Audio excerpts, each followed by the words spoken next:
आणि पोलीसही येतील।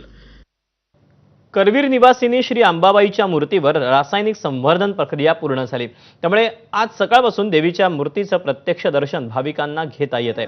गेल्या 3 दिवसांपासून अंबाबाईच्या उत्सव मूर्तीचं दर्शन भाविकांना घेता येत नव्हतं। मात्र आता रासायनिक संवर्धन प्रक्रिया पूर्ण झाल्यानंतर देवीचं प्रत्यक्ष दर्शन घेता येत आहे। अंबाबाई मंदिरातून याचा आढावा घेतलाय विजय केसरकरनं।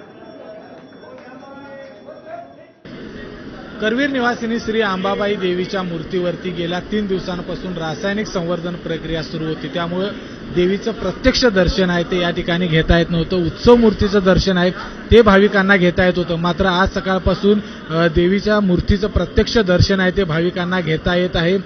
कारण गेल्या 3 दिवसांपासून रासायनिक संवर्धन प्रक्रिया सुरू होती। त्यामुळे केवळ उत्सव मूर्तीचं दर्शन आहे ते भाविकांना घेता येत होतं। त्यामुळे कोल्हापूर असेल, संपूर्ण राज्य असेल किंवा राज्याच्या बाहेरून जे भाविक येत होते त्यांना केवळ उत्सव मूर्तीचं दर्शन घेता येत होतं। आता आज सकाळपासून साधारण 10 वाजल्यापासून या देवीच्या मूर्तीचं प्रत्यक्ष दर्शन आहे ते भाविकांना घेता येत आहे।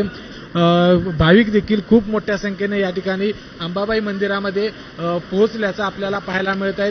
इथून पुढे देवीचं प्रत्यक्ष दर्शन, देवीच्या मूर्तीचं प्रत्यक्ष दर्शन भाविकांना घेता येणार आहे। कॅमेरामन निलेश शेवाळेसह विजय केसरकर, एबीपी माझा, कोल्हापूर। तिथे जम्मू काश्मीरच्या किश्तवाडमधील चाशोद